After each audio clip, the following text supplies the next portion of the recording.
This is the inspiring testimony of Jason McCarthy, a footballer for Wycombe Wanderers who shares his journey to finding Jesus.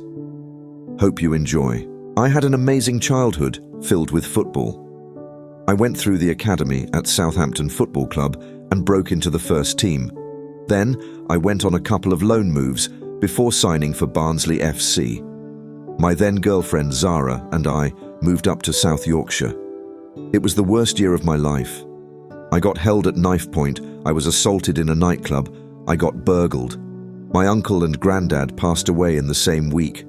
My dad became depressed, and I started really struggling. I was 21, and football was my God. It was a release and an escape from what was going on. Then I was dropped from the team. The thing that was keeping me afloat was ripped away. I realized that all my happiness was built on football. A guy in the team, George Monka, was a Christian. He was constantly talking to me about Jesus. I loved being around him because he was so joyful, and we became quite close. George sowed a seed, but at that point, I wasn't quite there. I wanted to move back down south and be closer to my family, so I signed for Wycombe Wanderers. Football was going well, and everything settled down. But I had this anxiety. What if something happens again? One day, I was eating lunch, and two lads across from me, Alex Samuel and Ben Fremper, were talking about Jesus. I pulled Alex aside and said, "I'd love to go for coffee and talk to you about your faith." For the next month, Alex, Ben and I would go for coffee most days, but very sneakily. I didn't tell anyone, not even Zara or my family. Ben and Alex shared their testimonies, talked about the Bible, shared the love of Jesus. I was like, if this is real, it changes everything. I started to pray, but I was still very secretive about it. Then I had my Damascus Road moment. I was driving my car and I heard an audible voice say, "Jason, my son, I'm proud of you and I love you." No one calls me Jason. Everyone calls me Jay or Jace or Macca. I felt a warmth come over me, like a wave of love. I'd never experienced anything like it. I pulled the car over and cried. I said, "God, I believe you died for me and now I'm going to live for you." I went from being ashamed to wanting to tell everyone. I went home and said to Zara, "God is real. He spoke to me." She said, "What are you talking about?" I was telling people about the gospel in the changing room. My teammates thought I had lost the plot. Back then, I liked to go out and have a drink, but when I found God, I decided to stop drinking overnight. I stopped swearing. Zara and my parents thought I had joined a cult. Everyone around me was worried, but I was like, this is the best. I feel incredible. By this time, Zara and I were engaged, and she was 6 months pregnant. We had planned a big wedding in Barbados in 2 years' time, but I knew I didn't want to keep living in sin. I prayed, "God, what do I do?" I just felt the Lord say, "Keep praying." One night, when I came home from church and started telling her about a prophetic word I'd been given, she started crying. She said, "If this doesn't change, I've got to think about things."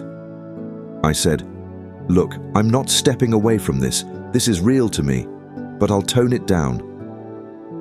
From that point, she went on a quest to prove me wrong. She started reading the Old Testament and asking loads of questions. I said, "Listen, I'm just starting out with this. I don't know a lot of these things.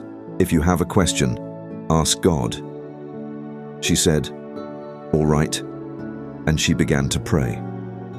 Towards the end of the season, we had a big game that we needed to win. Zara prayed that I would score the winning goal by a free kick. I never score, I'm a defender, but we won 1-0 and I scored a free kick. After the game, she told me what she'd prayed. I said, "So you believe now, right?" But she said, "No, it might have been a coincidence." Soon after, Zara had a dream. A voice woke her up and said, "Edison 91. She Googled it and found out that Edison, the Manchester City footballer, is also a Christian, and that he has a tattoo of Psalm 91. He is my refuge and my fortress, my God, in whom I trust. 1,000 may fall at your side, 10,000 at your right hand, but it will not come near you. Zara had a really rough childhood. Her mum is a drug addict, and her dad died when she was 4. During the first 7 years of her life, she was held captive in drug dens. Lots of crazy stuff. It was really tough. As she read that psalm, she felt like God was saying it to her. She went to sleep and had a long dream of all the bad things that happened in her childhood. It was as if she was watching a film of her early life, and in every one of the moments when she could have literally died, there was a man with long hair and a robe, Jesus holding her hand. She woke me up in tears and said, "I believe." We knelt by the bed and prayed.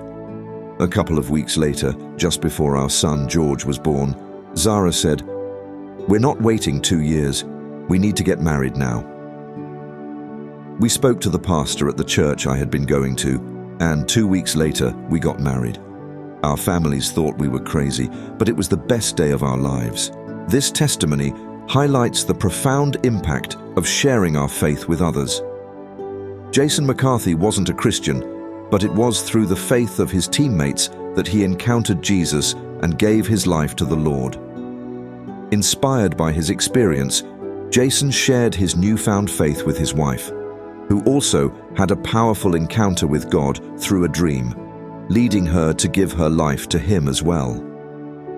You never know when God will use you to reach one of his children, so always be ready to share the good news that is the love of Jesus Christ.